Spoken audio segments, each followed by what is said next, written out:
Hello friends, മഴതോരും മുമ്പേ സീരിയലിൻ്റെ ഇന്നത്തെ എപ്പിസോഡ് എന്താണെന്ന് നോക്കാം. ഇന്നത്തെ എപ്പിസോഡിൻ്റെ അകത്താണെങ്കിൽ അലീനയെ നല്ല സുന്ദരിയായിട്ട് ഒരുക്കി ഇറക്കുന്നുണ്ട് നമ്മുടെ ബബിയും കൃഷ്ണയും കൂടെ. അപ്പോൾ ബാലേട്ടൻ കാണുമ്പം പറയും, എൻ്റെ മനസ്സിൽ ഇതേ രൂപമായിരുന്നു, ഇതുപോലെ വേണം നീ ഇവിടുന്ന് പോകുമ്പോഴെന്ന്. പക്ഷേ ഈ സാഹചര്യവും സന്ദർഭവും ആയിരുന്നില്ല എന്ന് പറഞ്ഞു. ഇനി എന്തിനാ നിൽക്കുന്നത്, എല്ലാവരോടും യാത്ര പറഞ്ഞെങ്കിൽ വാ പോകാം എന്ന് പറഞ്ഞ് ബാലേട്ടൻ പോയി കാറിൽ കയറിയിരിക്കും. അലീനയാണെങ്കിൽ കൃഷ്ണമോളോടും ബബിയോടും ഒക്കെ യാത്ര പറയും. ബബിയോട് യാത്ര പറയാൻ ചെല്ലുമ്പോൾ തന്നെ പറയും, എന്നോട് പറയണ്ട, എനിക്കൊന്നും കേൾക്കുകയും വേണ്ട എന്ന് പറഞ്ഞ് ദേഷ്യപ്പെട്ട് ബബി ആണെങ്കിൽ റൂമിലോട്ടങ്ങ് പോകും. ബബിക്കാണെങ്കിൽ വിഷമം സഹിക്കാൻ വയ്യ. പിന്നീട് അന്ന് ഈ രോഹിത്തിനോട് യാത്ര പറയും. എന്നിട്ട് പറയും, മോനെ നീ അച്ഛനെ നോക്കിക്കണം, നമ്മൾ മറന്നു പോകുന്നൊരു കാര്യമുണ്ട്, അച്ഛനൊരു ഹാർട്ട് പേഷ്യൻ്റ് ആണ് എന്നൊക്കെ പറയും. എന്നിട്ട് അവനോട് യാത്ര പറഞ്ഞിട്ട് അപ്പോൾ അവനാണെങ്കിൽ അലീനയുടെ ബാഗ് എടുത്ത് കൊണ്ടുപോയി കാറിൽ കൊണ്ടുവയ്ക്കും. എന്നിട്ട് കൃഷ്ണമോൾ പിന്നെയും പോയി ബബിയെ വിളിക്കും. ബബി പറയും, എനിക്ക് കാണണ്ട, എന്നോട് യാത്ര പറയുകയും വേണ്ട എന്ന് പറയും. പിന്നെ അവരെല്ലാവരും കൂടെ മുറ്റത്ത് വന്ന് നിൽക്കും. അവർ രണ്ടുപേരും രോഹിയും കൃഷ്ണയും മാത്രമേ കാണത്തുള്ളൂ, ബബി വരത്തില്ല. എന്നിട്ട് കുറച്ച് നേരം അവിടെ വെയിറ്റ് ചെയ്ത് കഴിഞ്ഞിട്ട് അപ്പോൾ ബാലേട്ടൻ പറയും, അവളിനിയും വരത്തില്ല, ബാ പോകാം എന്ന് പറയുമ്പോൾ അലീന വന്ന് കാറിൽ കയറി അങ്ങനെ കരഞ്ഞുകൊണ്ട് യാത്ര ചെയ്യുകയാണ്. അങ്ങനെ പോകുമ്പം ബാലേട്ടൻ പറയും, നിനക്ക് ഇത്രയും വിഷമമായിരുന്നെങ്കിൽ എന്തിനാ മോളെ നീ അവിടുന്ന് പോകുന്നത് ചോദിക്കും. നീ എനിക്ക് വേണ്ടിയും എൻ്റെ മക്കൾക്ക് വേണ്ടിയും വൈജയ്ക്കും വേണ്ടിയാണോ നീ പോകുന്നത്? ഞങ്ങളുടെ നല്ലതിന് വേണ്ടിയാണോ പോകുന്നത്? അങ്ങനെ വിചാരിക്കണ്ട നീ കേട്ടോ.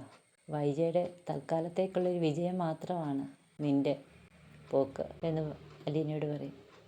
അപ്പോൾ അലീന പറയും, എനിക്ക് എന്തുമാത്രം കൊതിയുണ്ടെന്നറിയാവോ അച്ഛാ, അച്ഛനോടും മക്കളോടും അമ്മയോടും ഒപ്പം ജീവിക്കാൻ വേണ്ടി, നിങ്ങളുടെ എല്ലാവരുടെയും കൂടെ എനിക്ക് ജീവിക്കാൻ വേണ്ടി എന്തുമാത്രം കൊതിയുണ്ടെന്നറിയാവോ അച്ഛാ.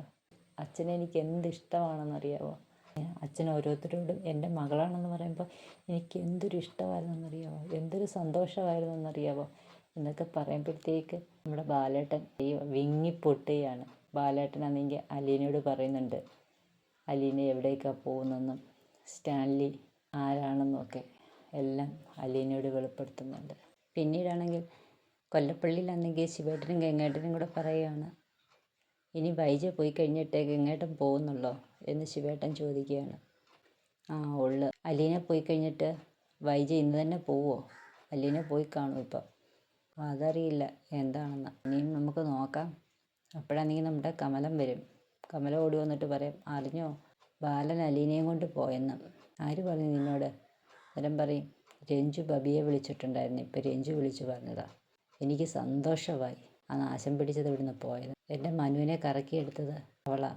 കമലം പറയും, അവൾ വന്നതിന് ശേഷം ഇവിടെയും കടപ്പാട്ടൂരും ഇത്രയും പ്രശ്നങ്ങളുണ്ടായത്, ഹരി ജയിലിലായതും എല്ലാത്തിനും കാരണം അവളാന്ന് പറയും. അന്നേരം പറയും, അവൾ എന്ത് ചെയ്ത് എന്ന് ശിവേട്ടൻ ചോദിക്കും. അവൾ കാരണമാണ് ഈ 2 വീടും ഇങ്ങനെ ആയത് എന്ന് പറയും. നീ എന്തിനാടി അലീനയെ കുറ്റപ്പെടുത്തുന്നത്? അവൾ എന്തോ ചെയ്തട്ടാ?